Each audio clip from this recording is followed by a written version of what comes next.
કૃષ્ણએ 16,108 રાણી કરી એટલે તમે એ જુઓ છો 2-5 લગ્ન ન કરાય?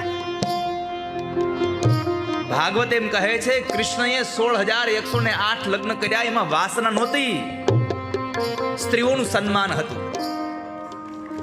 કારણ એક રાક્ષસે 16,100 સ્ત્રીઓને કેદ કરી અને જ્યારે એને છોડાવે છે, જ્યારે સ્ત્રીઓને કીધું કે તમારા પિતાજીના ઘરે જાઓ, ત્યારે સ્ત્રીઓએ એમ કહ્યું કે અમે અમારા બાપના ઘરે જઈ, પણ હવે અમારી હારે લગ્ન કોણ કરશે?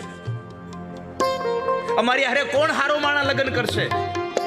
ત્યારે કૃષ્ણના મનમાં વાત આવી કે કદાચ આ સ્ત્રીઓ બાપના ઘરે જશે, કોઈ સારો માણસ એની હારે લગ્ન નહીં કરે, આવી ભાવનાથી કદાચ કોઈ પુરુષ એની હારે લગ્ન કરશે, પણ એના મનમાં રહેલો દ્વેષ એના દ્વારા ઉત્પન્ન થતા સંતાનોની વૃત્તિ બગાડી નાખશે.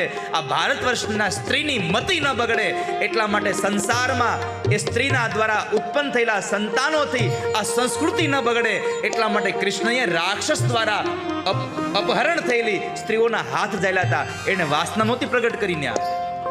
યત્ર નાર્યસ્તુ પૂજ્યન્તે રમન્તે તત્ર દેવતા. ત્યાં સ્ત્રીઓની સાથે લગ્ન કરી અને સ્ત્રીઓનું સન્માન જાળવ્યું છે ભગવાન કૃષ્ણએ. અરે છોડો, કૃષ્ણ કરે એમ તમે કરી ન શકો, બાકી કૃષ્ણ કરે એમ જ કરાય. આપણાથી થાય નહીં, આપણું ઈગો આડો આવીને બેસી જાય.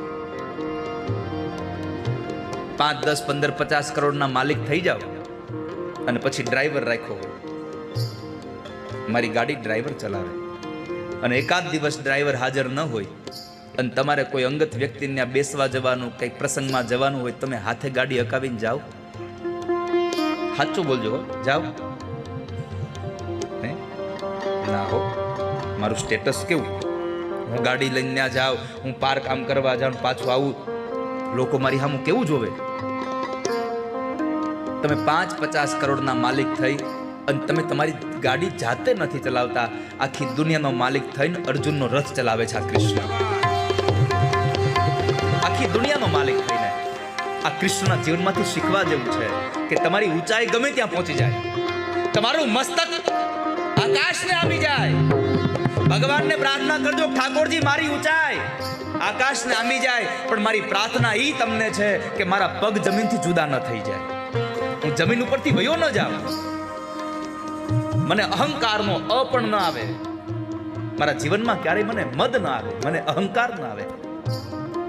આ એક વાત નથી, કૃષ્ણના જીવનની આવી કેટલી વાતો છે યુવાનો. ખાલી આને ભગવાન તરીકે ન જુઓ, એક ક્રાંતિકારી યુગ પુરુષ છે આ કૃષ્ણ.